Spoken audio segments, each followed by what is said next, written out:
Welcome to No Apologies. I'm Dana Lash. The botched and deadly exit of Afghanistan by the Biden administration continues, and the fallout and ramifications continue as well. So here's all the latest developing news, and then we're going to delve into some of these key details that are emerging that indicate that the U.S. ceded control of Kabul over to the Taliban when, in fact, U.S. forces and our leaders, they could have chosen to handle security for the city throughout the entire evacuation. But first, let's back up to Friday. We still do not know, including today even, how many Americans are still left in Afghanistan. This is Pentagon spokesman John Kirby saying as much just a few hours ago. I'm referring to the State Department on the numbers of Americans they're still in contact with. That's something for them to speak to. So we don't know from Kirby, we don't know from Ned Price. In fact, we haven't gotten any answers from anybody in the upper echelon of military leadership or in D.C. as to the number left behind in Afghanistan, which, of course, everything's supposed to conclude tomorrow. This also means that Americans left in Afghanistan, they're going to be left in a country taken over by Taliban and now ISIS-K. This is NBC's Richard Engel this morning. There's no possible way at this stage that the U.S. is going to get everyone out who wants to leave or who may have changed their mind and has decided that they now want to go and don't want to ride it out with the Taliban. Now, of course, as you know, 13 U.S. service members have been killed and another 170 Afghans were also killed when a suicide bomber believed to be part of ISIS-K, and that is the more, I guess, barbaric, if that can even be said, variant of ISIS, and we have variants plenty this year, detonated themselves inside of that Kabul airport checkpoint last Thursday. Now, throughout this disaster, there's been a general feeling from the administration that the exit was going to be a mess, regardless of how they executed it. And consequently, they've been doing a lot of finger pointing at the previous administration. Even the Americans that are trapped, blaming them, saying that they were warned repeatedly to get out and should have listened. Jen Psaki, White House spokesperson, was discussing this being the biggest airlift in history, as though everyone should receive brownie points for an evacuation that they messed up, which made it the biggest airlift in history. The one thing that the administration or military leaders have not done, though, is own a single mistake.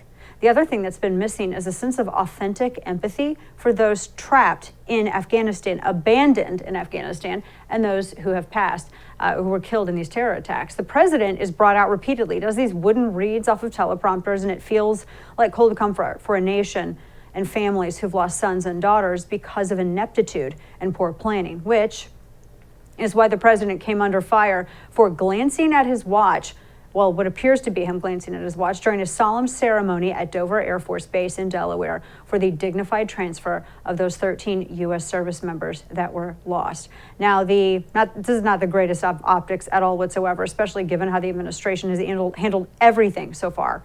Maybe just don't look at your watch during the ceremony or fix your cuff or do anything that could even be interpreted as such. And the meetings with the families of the fallen soldiers, that's not going any better for the president, according to press. Joe Biden met with the wife of Marine Corps Lance Corporal Riley McCollum, who died in the suicide blast, who, by the way, is expecting a child.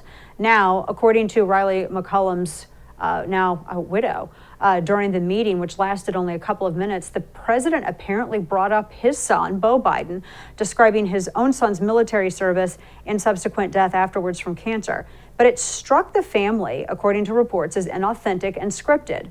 Fallen soldier Corporal Riley McCollum's sister Royce had this to say about the conversation with the president, quote, "Total disregard to the loss of our Marine. You can't blank up as badly as he did and say that you're sorry. This did not need to happen and every life is on his hands," end quote.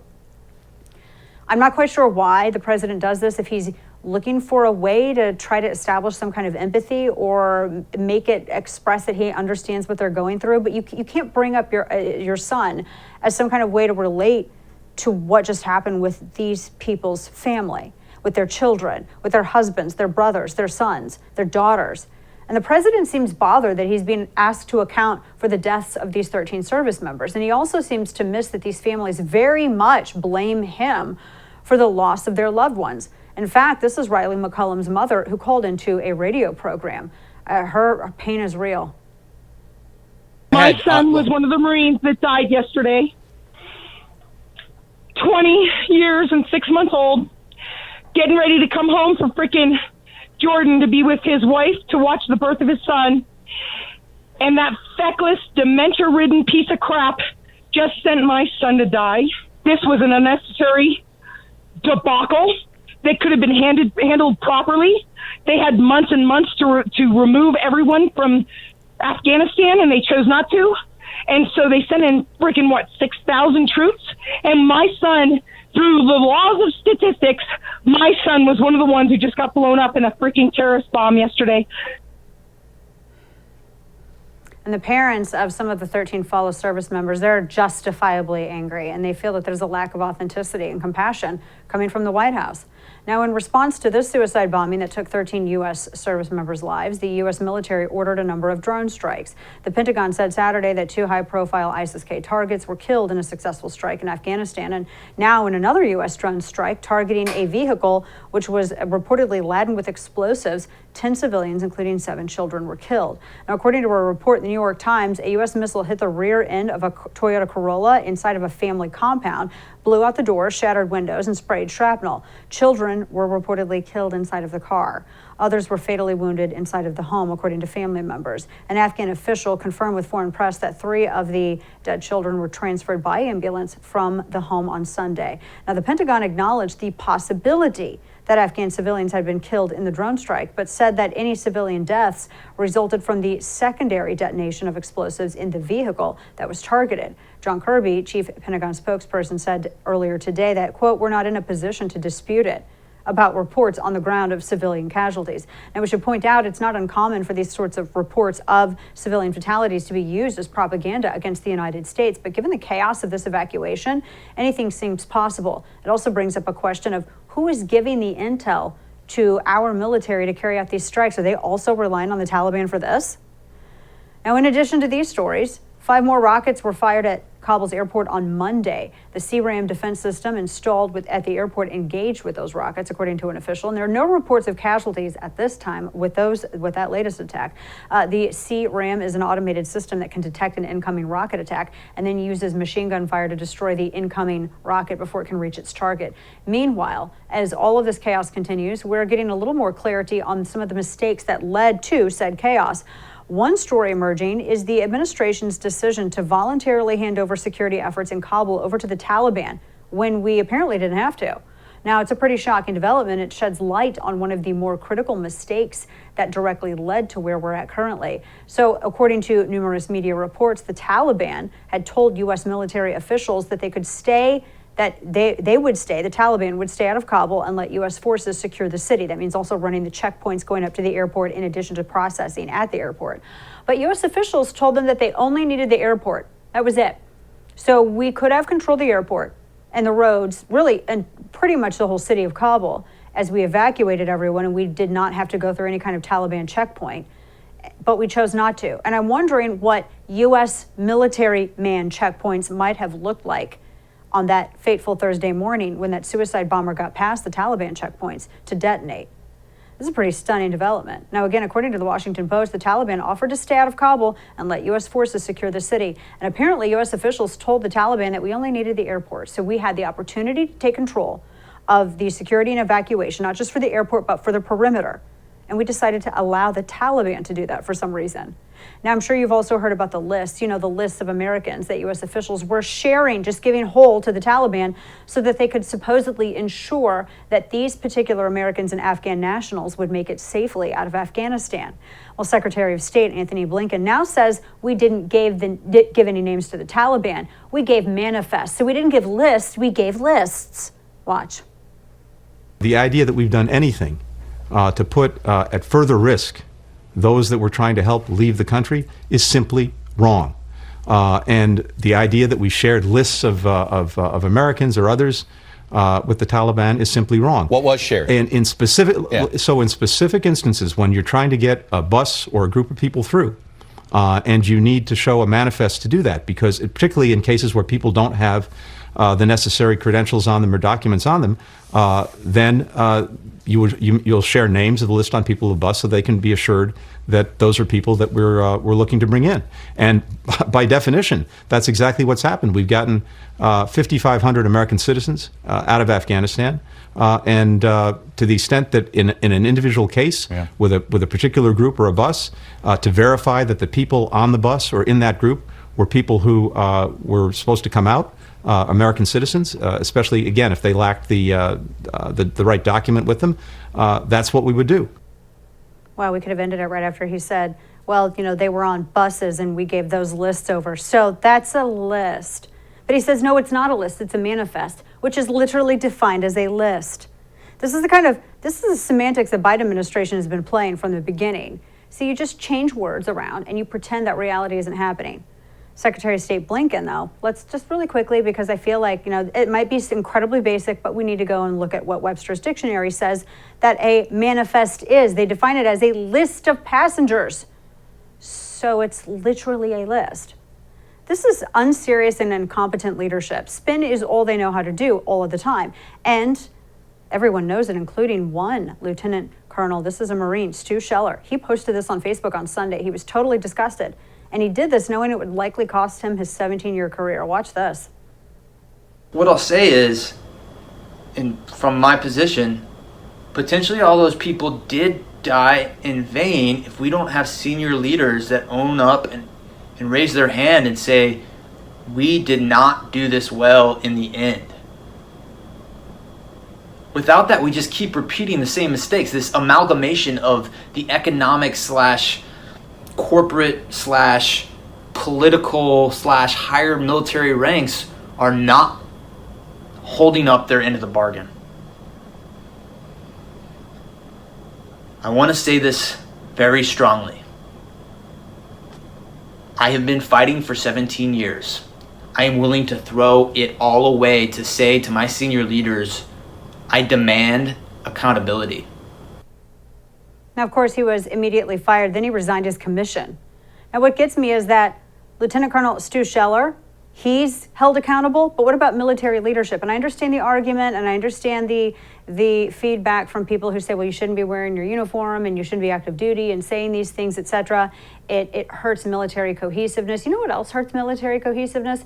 Getting members of that cohesive military blown up because of unaccountable incompetency. I would say that also affects military cohesiveness if you want to have a discussion as to what aids cohesiveness. Now, Lieutenant Colonel Scheller is doubling down, saying that he's resigning his whole commission. His retirement benefits, he doesn't want a single dollar from the government after 17 years of service. He says he doesn't even want VA benefits. Take a look.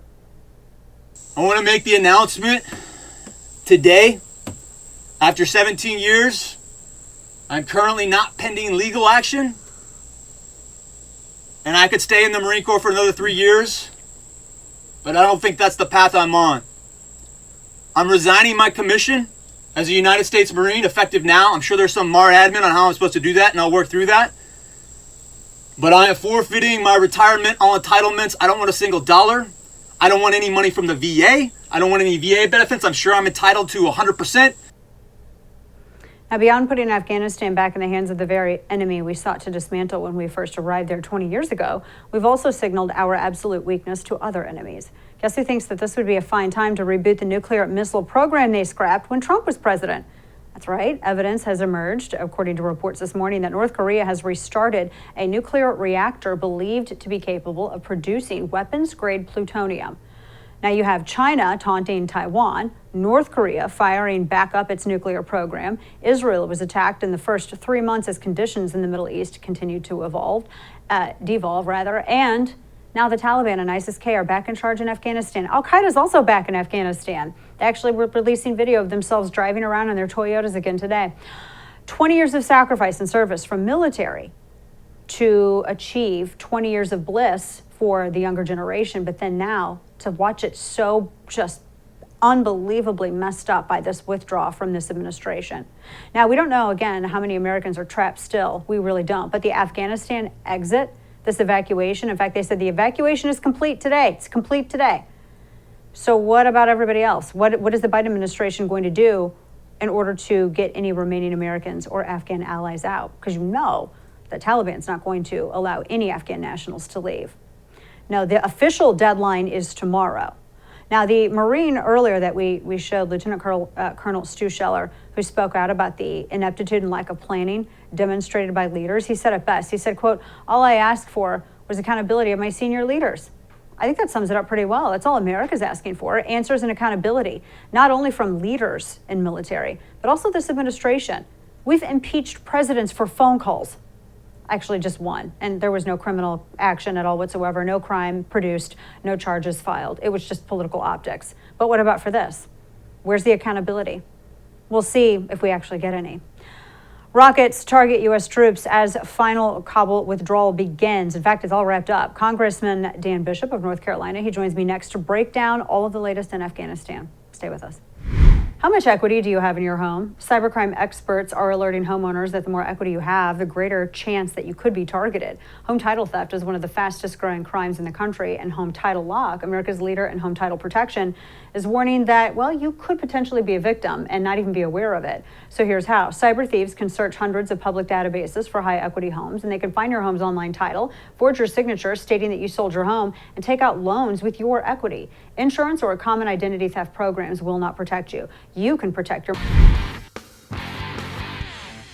Violence continues in and around the Kabul airport, including 5 incoming rockets that were shot down by that aforementioned CRAM system.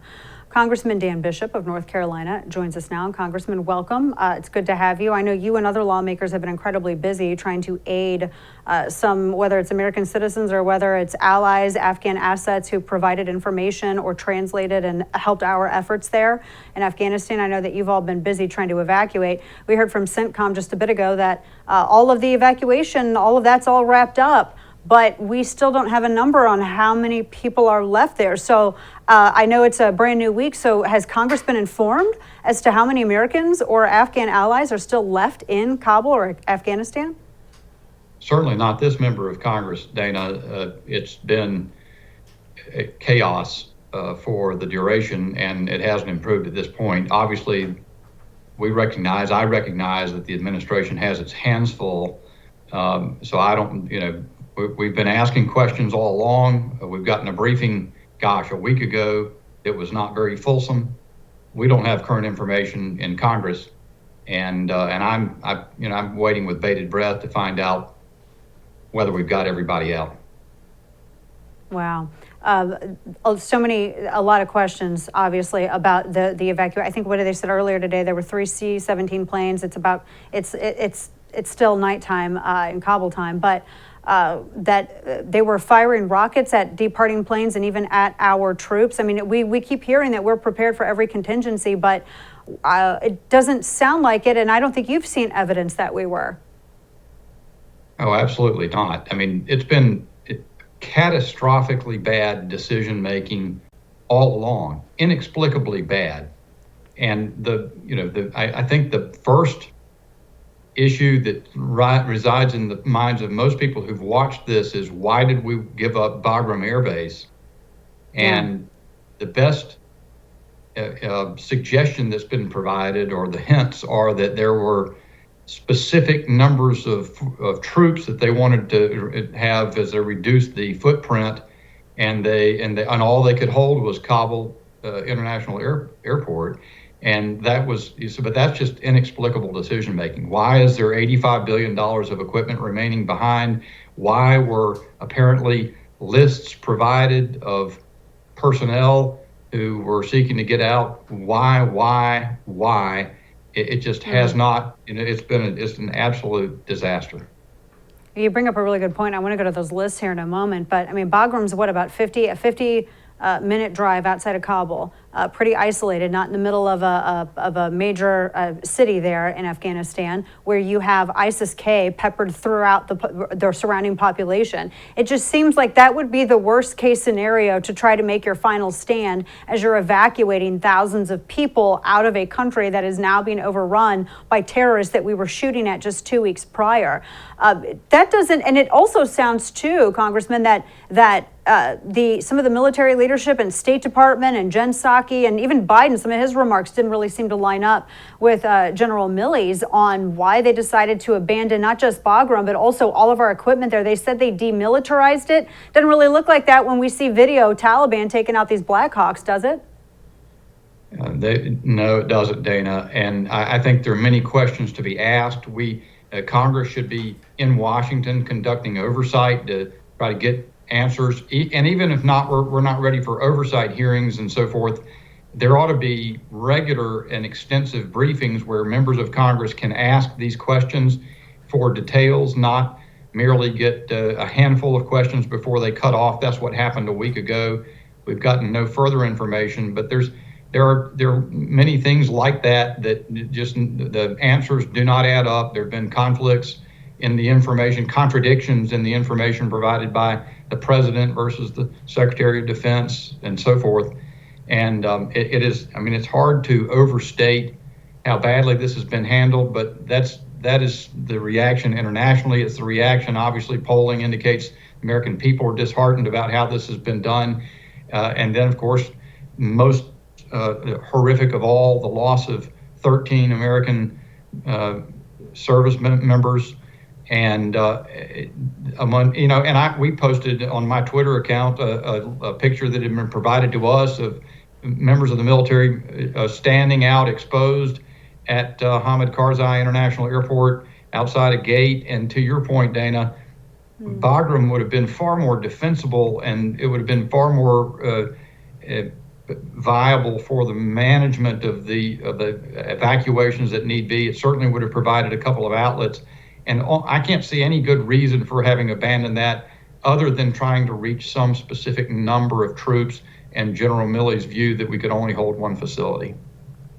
When you heard some of the remarks, Congressman, talking to Congressman Dan Bishop from North Carolina, when you heard some of the remarks from Ned Price, Jake Sullivan, and even General Milley about who we were getting intel from and who we were sharing intel with, did it surprise you? Was it the first that you had heard that we were working with the Taliban to that extent? Oh, absolutely. And I mentioned earlier the provision of the names of individuals, but I also understood comments that they have control, that they could take our aircraft out as we enter and leave the airspace. I just don't, it doesn't add up that there was the need to have to collapse in the way that the administration chose to collapse. And it's going to have ramifications and ripples in global affairs for years to come. Yeah. I wanted to get your reaction to earlier Secretary of State Anthony Blinken saying that the U.S. wasn't providing Taliban with lists, but rather just manifests. Which is, pretty much the same thing. It wasn't lists; he was using lists. Do you buy that defense from Secretary Blinken? We really ought to be beyond semantics at this point. And if in fact it turns out to be a story that's not correct, then let's get the details out. Let's get in Congress in a classified briefing, and let's ask those questions so that we can nail down whether we're talking about semantic differences or whether the entire information, the reporting is inaccurate, which happens from time to time. But at this point, I'm not persuaded that they've answered clearly. How many briefings has Congress had at this point, Congressman? I know that Nancy Pelosi was reluctant to call everyone back for anything other than getting more money in a budget, but has she scheduled? Have there been any briefings established by leadership? Or I'm curious. Let everybody know, because it seems as though you all are fighting for answers just as the rest of us are. Well, I think we have the responsibility to the American people to be engaged and to learn from the administration what they're doing as it's happening. The only briefing that has been available to me was one that occurred, and I think it's Tuesday of last week. Remember, Nancy Pelosi called us back during August recess, not because of the collapsing situation in Afghanistan, but in order to pass the $3.5 trillion reckless spending reconciliation budget resolution as a first step, probably end up spending the $1.2 trillion on top of that, the bipartisan, quote, infrastructure bill. But that was why we were called back to Washington. In the morning after we came back on last Monday, there was a briefing. It was perfunctory. It was not very detailed. Questions were not really, not very many questions were entertained, and that's been it. So perhaps the senior membership, the leadership has received more information. I haven't really gotten that impression either. We've had a conference call with Republicans, and our leadership, and we didn't hear anything to that effect. That was a number of days ago now. So no, I very much believe that we should be in Washington, that we should be monitoring this, and that the administration should be it's not something that has to happen constantly, but we should be able to communicate with the administration and get their answers on behalf of the American people. Yes, and one of those questions, talking with Congressman Dan Bishop, is the refugees that are being relocated. And we know a number of them are those allies that we work with who actually protected the lives of our troops overseas, those translators, those informants. But then there are also large numbers of people that we don't know. We don't have any way of verifying their background, their identity. A lot of males coming over. Is there anything that can be done congressionally to establish, something or to where we can maybe vet some of these people before we're just allowing everyone to disperse throughout the country during a pandemic? Well, it's among the subject matters that many of us want to ask about. I'm very concerned about that. I think we need to exercise considerable caution and restraint. Of course, as you know, Dana, we also have, by action by the Biden administration's reckless management, we have an apparently wide open southwestern border. Mm-hmm. And so when you take that picture combined with what's happening in Afghanistan, combined with the question of who exactly is coming into the United States as applicants for the SIV status, special visa status, all of these things are grave risks to the American people. The possibility of a future 9/11. Those are grave concerns, and again, something we're not able to really explore as Republican members, at least in the minority. The majority decides, and I know Kevin McCarthy believes we need to be back in Washington. He said so. He's asked Speaker Pelosi to bring us back for exactly these reasons. It's just when we're present there, we can push on the machinery more effectively, and she's just not inclined to do it. So really nothing, Congress is basically thwarted from acting on any of this at all because you have the Speaker of the House that refuses to bring everybody back in session. That's the essence of it. We've been reduced to, applying all of our efforts to pass messages into the administration to try to facilitate Americans and American allies getting out of the country. We've had my offices handled a number of those requests. And you're doing that as opposed to the State Department that ran the whole operation. Well, it does. The State Department's more often been, according to our experience and that of many others I've talked to, many other members, has been more of an obstacle, in fact, a stunning obstacle at points, to rather than a facilitator. So I'm giving all credit for the fact that there's a great deal of disorder and chaos and much to do, and the administration imposed this self-imposed deadline, but many of us have been just doing everything we can to get some names, one by one, trying to get them out of the country. And we do appreciate you doing that as well. Congressman Dan Bishop from North Carolina. Congressman, thank you so much for joining us, and hopefully Congress can get together and convene, and Nancy Pelosi can bring everybody back and see that it's in the nation's best interest with all of this to do so. Thanks so much for your time today. We appreciate you. Thank you, Dana. Appreciate you. Mm-hmm. Well, China is now threatening Taiwan, saying that Afghanistan, the withdrawal, the way that was all handled, proves that the United States will not help an ally if challenged. Up next, Gordon Chang joins us. Black Rifle Coffee Company is a veteran-owned coffee company serving premium coffee to people who love America. They developed their explosive roast profiles with the same mission and focus that they learned while serving our great nation. And with every purchase that you make, Black Rifle Coffee gives back. In 2020 alone, they donated over 6 million cups of coffees to veterans, law enforcement, and first responder causes. And their high-quality coffee beans are imported all the way from Colombia and Brazil and carefully roasted at their facilities in Tennessee and Utah. They even have a signature roast called Lava Panther, which is awesome named and sourced not from lava or panthers, but a small farm in Guatemala, Lava Panther. So although the temperatures are cooling off, don't forget to keep enjoying the great outdoors, fueled by Black Rifle Coffee. And the best way to do it is with the Black Rifle Coffee Club. And when you join, your chosen brew is roasted, packaged, and shipped for free to your door. And you'll also get special discounts, gain access to exclusive products, and much more. You can purchase at blackriflecoffee.com/Dana and use code Dana at checkout for 20% off your purchase and your first Coffee Club order.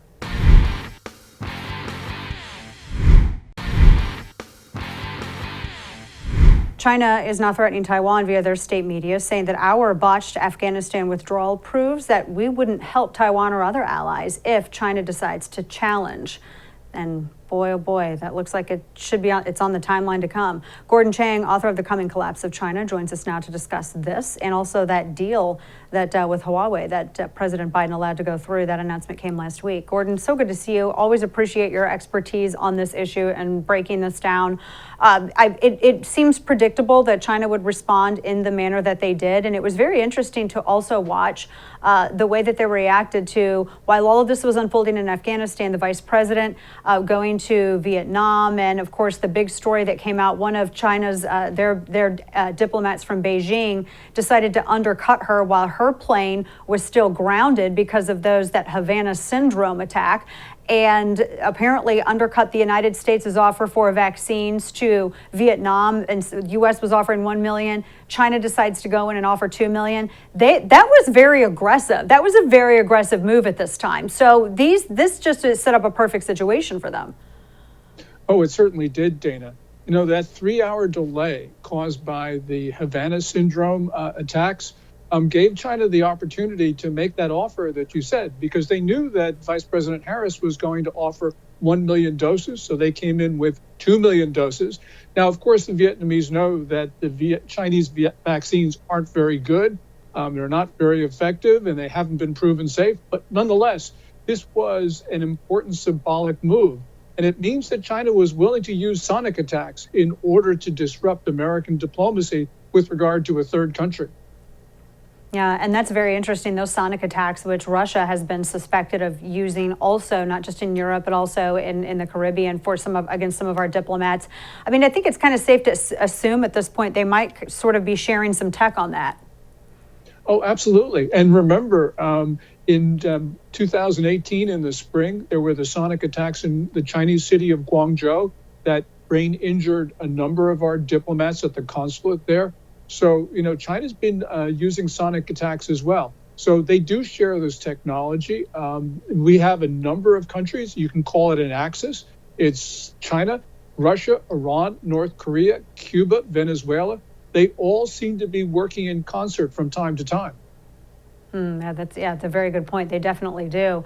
And speaking of China, as Kamala Harris was giving her remarks, she was in Singapore meeting with Vietnamese leaders also, as she was giving her remarks last week, the same day, I think it was 2 hours before, then the news came out that the Biden administration had greenlit this deal with China with those chips with Huawei. Your thoughts on that? Because that was kind of an embarrassing PR debacle. Yes, well, it's certainly the wrong move. You know, Huawei Technologies poses a direct national security threat to the U.S. because of their telecom networking gear. They can filch information. They can manipulate devices remotely, especially with 5G, the Internet of Things. And, you know, the United States takes the view, well, we're selling chips for their auto business, and so therefore that's not their telecom business.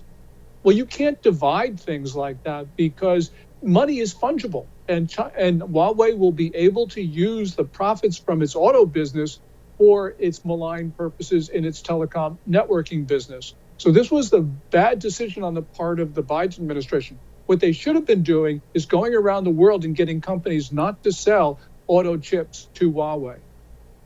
And that's a good point, because with the Trump administration, we saw that at least with a lot of the telecom stuff, the Trump administration working with Boris Johnson and others, how were they even able to do that, Gordon? Because from what I understand, I mean, they had Huawei, they were blacklisted. I mean, they were on official blacklist for trading. How did that change with this administration?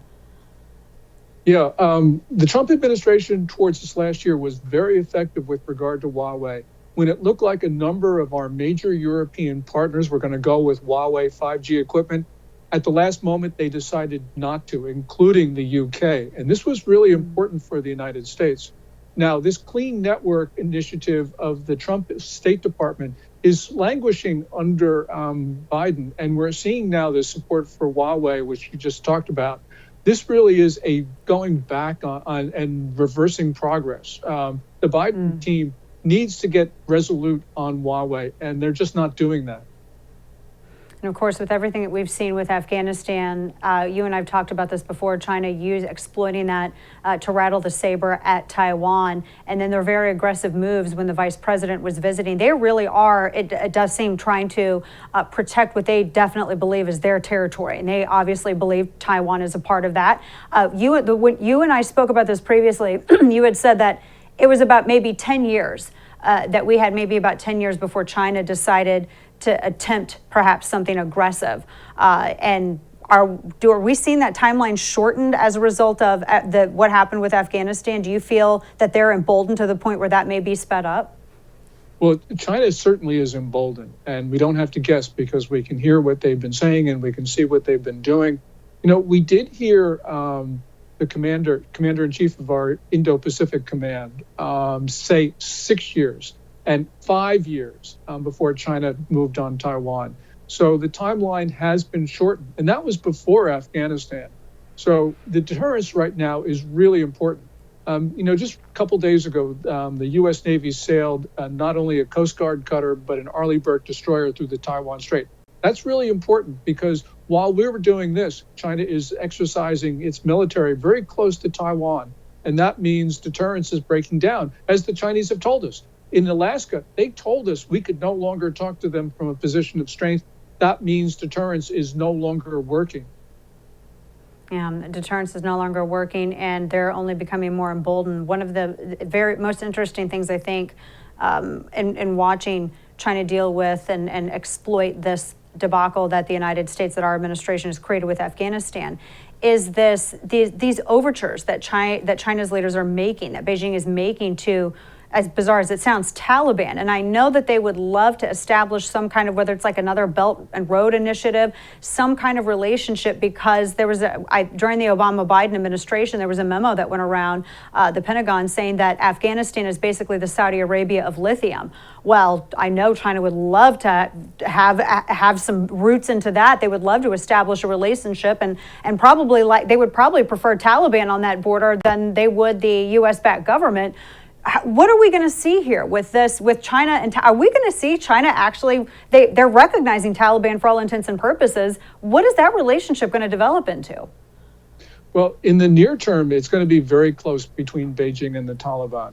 Long term, they've got a problem because Beijing thinks it has the right to rule the world. The Taliban believes that there should be an Islamic state that rules the world. So long term, these two are going to fight with each other. But in the short term, and that's the short term counts, not the long term, they're working very closely together. Remember, China supplied small arms, rocket-propelled grenades, anti-aircraft guns to the Taliban, which the Taliban used to kill Americans and NATO troops. And we let them do that. We didn't call China to account. I'm concerned because China's proliferated nuclear weapons technology around the world, that they actually start delivering a bomb to the Taliban for use against the U.S. I know that sounds fantastical, but nonetheless, we've seen China proliferate nuclear weapons technology to Pakistan and Iran, fundamentalist states. Do you think, last question before you're talking with Gordon Chang on all of this, do you think that it could be a point of contention, the Uyghurs' imprisonment in the Xinjiang province with China, and is that something the CCP would fold on if Taliban insisted? I think that China has bought off the Taliban on the Uyghurs, like it's bought off a number of Muslim majority governments around the world. But the one thing Beijing can't count on is that the Taliban's rapid success has energized insurgents everywhere, especially Pakistan. And some of those insurgents in Pakistan are moving against China. So this is a dynamic situation that Beijing may not be able to control, Dana. Wow, this is actually, not to be glib about it, but this is a very fascinating aspect of this story that I don't think a lot of people are watching, and it's going to be developing. There's going to be a lot to this. Gordon Chang, as always, we appreciate your expertise on this. Thank you so much for giving us your perspective today. Oh, well, thank you, Dana. Of course. Coming up, when did questions become the enemy? We'll discuss that next. Stay with us.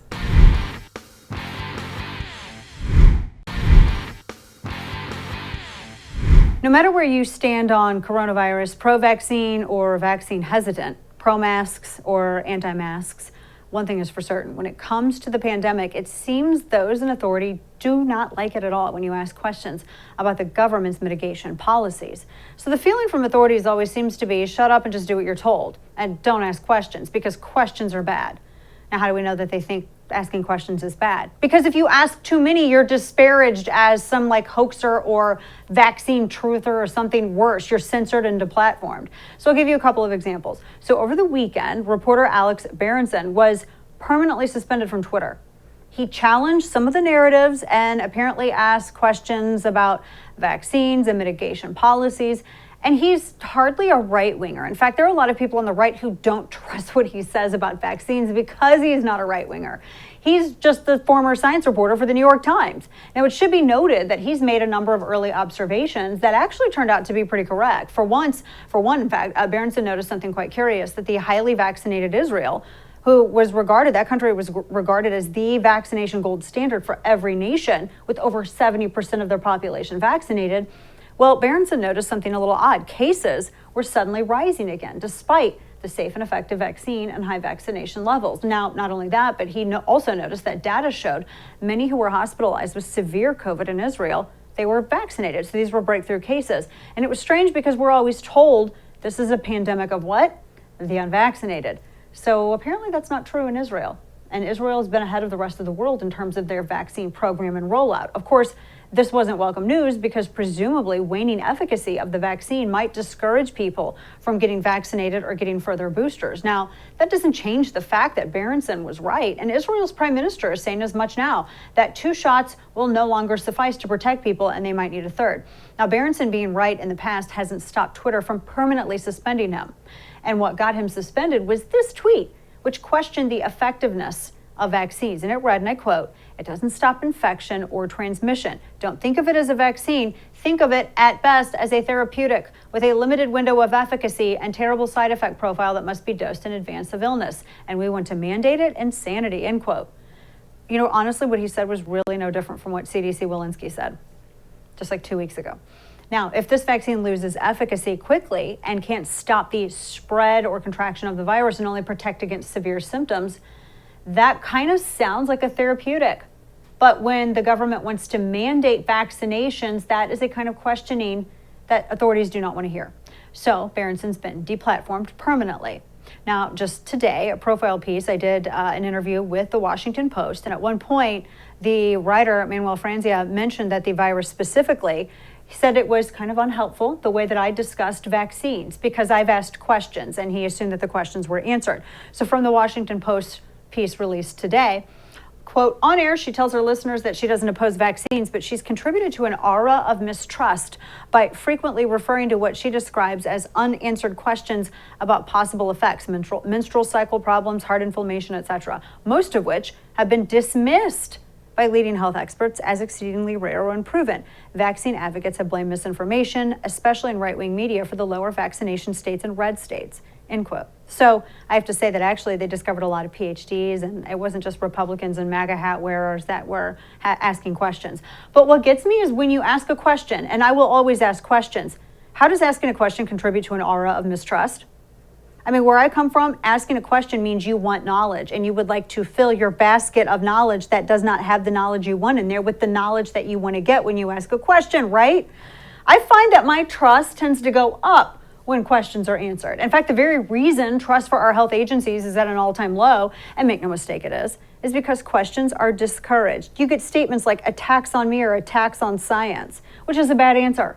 There are legitimate questions that deserve legitimate answers. I've been incredibly specific in the exact language of questions that I had that were not absolutely at all whatsoever answered.